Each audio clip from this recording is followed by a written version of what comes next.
Hi friends, ഇന്ന് നമ്മൾ എന്നത്തെയും പോലെ ഒരു വീഡിയോ ആയിട്ടാണ് വരുന്നത്. ഇന്ന് നമ്മൾ ചക്ക പഴുത്ത് കഴിയുമ്പോൾ അതിൽ നിന്ന് കുരു എടുക്കത്തില്ലേ, ആ കുരു വെച്ചിട്ട് നമ്മൾ ചക്കക്കുരു മെഴുക്കുവരട്ടി ഉണ്ടാക്കാമെന്ന് വിചാരിച്ച്. ഇവിടെ എല്ലാവർക്കും ഇഷ്ടമാണ്. അപ്പോൾ ചക്കക്കുരു മെഴുക്കുവരട്ടി റെഡിയാക്കുന്നത് കാണിച്ചു തരാം. അതിനാദ്യമേ നമ്മൾ ആ ചക്കക്കുരു പൊളിക്കണം, അരിയണം, ഒരുപാട് ജോലിയുണ്ട്. നമുക്കെല്ലാം ആയിട്ട് വരാം.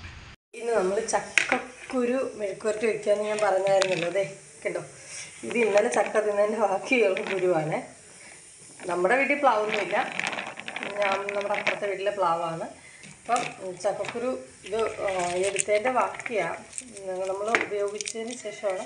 അപ്പം അത് രാവിലെ ഇരുന്ന് പൊളിച്ച് ഇത്രയും തോന്നുന്നുണ്ട്, ഇതെല്ലാം പൊളിച്ച് വൃത്തിയാക്കിയിട്ട് ഈ പരുവത്തിലാക്കിയെടുത്ത് ഇത് ഇത്രയും കണ്ടുണ്ടോ. ഇതിന് മെഴുക്ക് പുരട്ടി വയ്ക്കാം. മെഴുക്കുവരട്ടി ചക്കക്കുരു മെഴുക്കുവരട്ടി ഇഷ്ടപ്പെടാത്തവരാരും ഇല്ലല്ലോ, എല്ലാവർക്കും ഇഷ്ടമാണ് നല്ലോണം മൊരിച്ച് മെഴുക്കുവരട്ടി എടുക്കാനായിട്ട് അല്ലേ.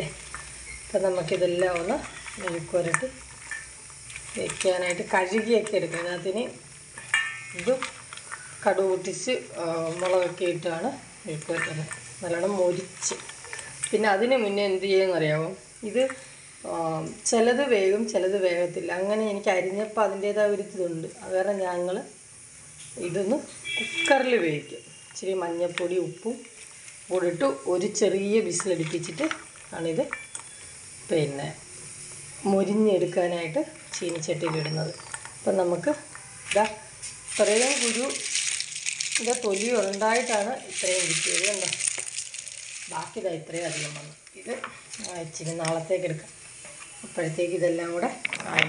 ഇത് നമുക്ക് ഇപ്പം പൊളിക്കാനും അരിയാനും ഒന്നും പറ്റത്തില്ല. ഇപ്പം തിന്ന് ചക്കയുടെ കുരുവാണ്, കൈ തെന്നിപ്പോവും. അപ്പം നമുക്കിതെല്ലാം ഒന്ന് മെഴുക്കുവരട്ടി വയ്ക്കാനായിട്ടെല്ലാം ആക്കി വയ്ക്കാം. ഒരു കഴുകി വൃത്തിയാക്കി വെച്ചിട്ടുണ്ട്. ഇനി നമുക്കിത് കുക്കറിലിട്ട് ഒന്ന് ചെറിയ വിസിലിടാം. ഉപ്പിട്ട് കുക്കറിലാണേ വയ്ക്കുന്നുണ്ടോ, ഒറ്റ വിസിലേ അടിക്കുള്ളൂ. ഇതിങ്ങനെ കലങ്ങിപ്പോവും. മഞ്ഞൾപ്പൊടി, ഒരു ശകലം മുളക് പൊടിയും കൂടെ.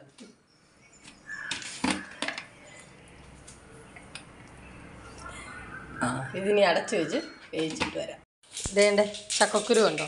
അപ്പം നിങ്ങൾ വിചാരിക്കും ഇതിനകത്ത് വെള്ളം ഒഴിച്ചില്ലേന്ന്. വെള്ളം നമ്മൾ കൈവെള്ളമേ തളിക്കത്തുള്ളേ, വെള്ളം ഒഴിക്കത്തില്ല. ഇത് കുക്കറിൻ്റെ ഇത് കൊണ്ട് ആവി കൊണ്ട് നല്ലോണം വേകും, അറിയാമോ.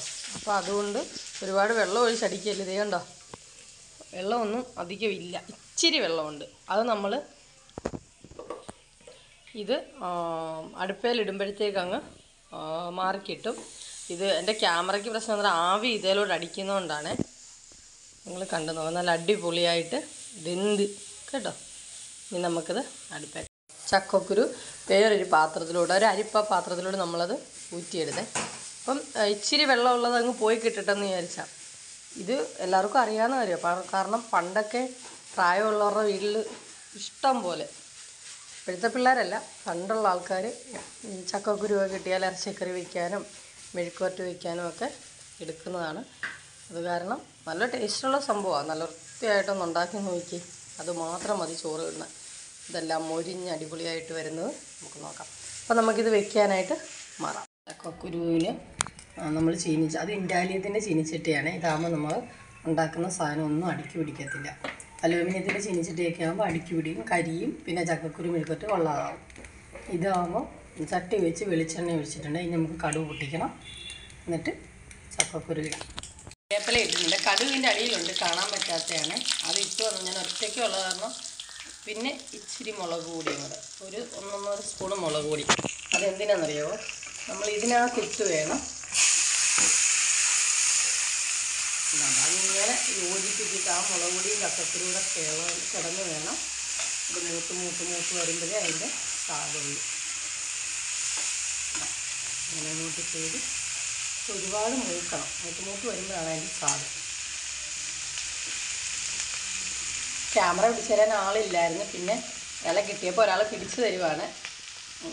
കണ്ടോ, ചക്കക്കുരുവിൻ്റെ കളർ മാറി വരുന്നത്, അത് മൂക്കുന്നതനുസരിച്ച് അതിൻ്റെ കളർ മാറി വരുന്നത് കണ്ടോ, സൂപ്പറായി വരുന്നുണ്ട്. ഇത് നല്ലോണം മൂക്കണം, മൂത്ത് വന്നെങ്കിൽ മാത്രമേ നമുക്ക് ടേസ്റ്റ് അറിയാൻ പറ്റൂ.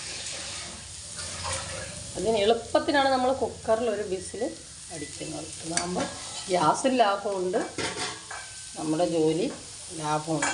എല്ലാവരും അങ്ങനെയൊന്നുമില്ല. ചിലവർ ഇത് അരിഞ്ഞുകൊണ്ട് വന്ന് ചീനിച്ചട്ടി വെച്ച് കടുക് പൊട്ടിച്ച് അതിനകത്തിട്ട് ഇതാക്കും. അല്ല ഇച്ചിരി വെള്ളം ഒഴിച്ച് വേവിക്കുന്നവരുണ്ട്. കുക്കറിലാകുമ്പോൾ നമുക്ക് പെട്ടെന്ന്. പിന്നെ ഒരു കാര്യമുണ്ട്, കുക്കറിൽ 2 വിസിലൊക്കെ അടിച്ച് ചക്കക്കുരു മെഴുക്കുവരട്ടി വയ്ക്കാൻ പോയാൽ നമ്മൾ കുഴക്കട്ട ഉണ്ടാക്കുന്നതിനൊക്കെ അത്രയാവും. നമ്മൾ സൂക്ഷിച്ച് കൈകാര്യം ചെയ്താൽ നല്ല സൂപ്പർ മെഴുക്കുവരട്ടി ഇതുപോലെ കിട്ടും. അപ്പം നമുക്കിതൊന്ന് മൂക്കാൻ വയ്ക്കാം. ചക്കക്കുരുവിൻ്റെ കളറ് മാറി മാറി വരുന്നുണ്ട്. നല്ലോണം മൊരിഞ്ഞ് നല്ല കരിയാപ്പിലൊക്കെ കണ്ടോ, നല്ല വൃത്തിയായിട്ട് മൊരിഞ്ഞ് വരുന്നതാണ്. ഇനി ഇത് ഒന്നുകൂടെ വൃത്തിയാവും, മൊരിഞ്ഞ് വരണം. നമുക്ക് മൊരിഞ്ഞ് ഇറക്കാറാവുമ്പോഴത്തേക്ക് നോക്കാം. ഈ ചട്ടിയിലാണ് നമ്മൾ ഉണ്ടാക്കിയത്. അതിൽ നിന്ന് പകർത്തി ഇങ്ങോട്ട് മാറി ചക്കക്കുരു നല്ല വൃത്തിയായിട്ട് മൂത്ത് വലുതേ കണ്ടോ, അടിപൊളിയായിട്ട്. ഇത് എല്ലാവരും ചെയ്ത് നോക്കുക. പിന്നെ എൻ്റെ ചാനൽ കാണുന്നവരെല്ലാവരും സബ്സ്ക്രൈബ് ചെയ്യുക, ഷെയർ ചെയ്യുക, ലൈക്ക് ചെയ്യുക, കമൻറ്റ് അടിക്കുക. എല്ലാവരെയും സപ്പോർട്ടൊന്നും എനിക്ക് മനസ്സിലാവുന്നുണ്ട്. അതുകൊണ്ട് എല്ലാവരും വീണ്ടും സഹകരിക്കുക. ഇതെല്ലാവരും ഉണ്ടാക്കി നോക്കുക.